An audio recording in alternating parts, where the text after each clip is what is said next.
hell is going on this ship? Run! We are creating a new way to fly.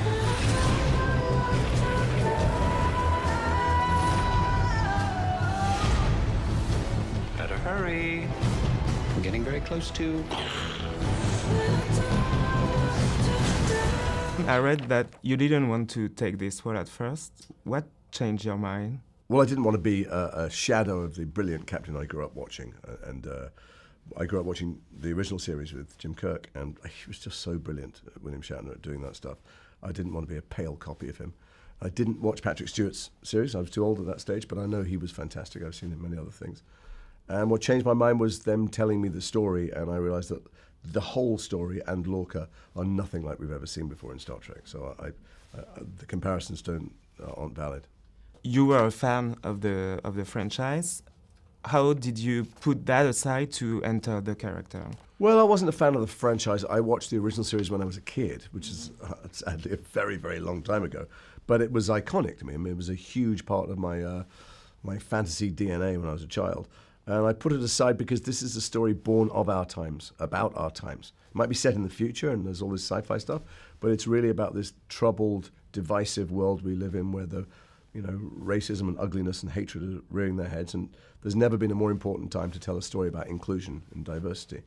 But we tell it in a very sophisticated, complicated way because audiences nowadays are ready for that nuance. 50 or 60 years ago, there was the first interracial kiss on Star Trek, and now first gay couple in Star Trek, black female lead character named Michael.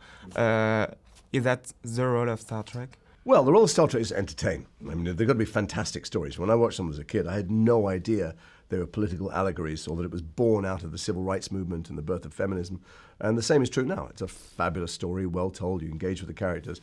On a subliminal level, we're presenting a vision of the future where people have worked their troubles out and where you're not judged by your sexuality or the color of your skin or your gender or even by your species. But all those arguments that we see in today's newspapers about immigration and identity and tribalism and stuff, they're all played out through a fantasy prism. But if we were ever a message show, we might as well just bring out a brochure and hand it through letterboxes. Your character, Gabriel Lorca, I think it's hard to grasp who he is. How would you describe him? Well, first of all, no one can ever describe themselves accurately. So I played a lot of real-life people, and if you meet them, they're useless. Speak to their friends, speak to their enemies, speak to their family, you get a better picture. From inside Lorca's head, I'd say he's surrounded by idiots, and he's the only person that sees the scale of the task. He's got to win the war against the Klingons with a science ship and a bunch of hippies who are, signed up to explore the world. And it's not going to be easy, and he'll do whatever it takes to get there. How were you welcome in this fandom? Because it's a legendary franchise. It's an extraordinary world, and the passions burn very bright. And before we started on air, there was all kinds of dissent and rightfully insecurity and paranoia and cynicism. Since we've been on air, people see that it's made by people who love Star Trek, made some very bold decisions that sometimes have created outrage, but mostly tens of millions of Star Trek fans around the world are loving it. And even the ones that aren't are watching every week to give them something to talk about. The Klingon Empire has been in disarray for generations.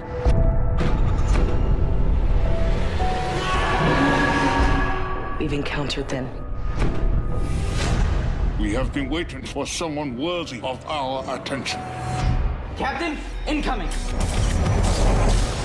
You were a fan of the franchise before? You're not a super fan. I mean, I didn't watch it a lot. I'd obviously grown up with Next Generation a lot. My uncle and my granddad were huge fans, and my mum was, and yeah, but now I am. I had to become obsessed with it, Did you have any pinch me moment when you worked on the set, or I don't know, Well, when I took my niece and nephew, they came to the set one time and they saw the room, and that's when I realized for me how crazy it was. It took me to see it for someone else, yeah. Is there any pressure or any challenge when you know that there are legions of Star Trek fans waiting and expecting this series and to take on a role in this kind of show? Yeah, there's always a little. I mean, I don't feel the pressure, but because I'm really enjoyed performing the show and making the show. So I'm just proud of it, and I hope they're going to enjoy it. You can't really change people's opinions if they don't like it, and that's fine. And it's art, it's subjective, and it's completely fine that if they either like it or don't like it. You know, because I enjoyed the process, the journey I went on when I was making it as well. You chose to do the right thing. Even a great cost to yourself.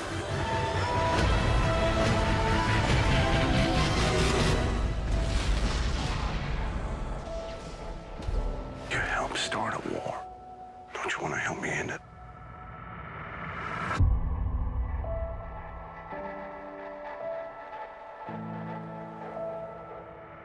But I don't know what to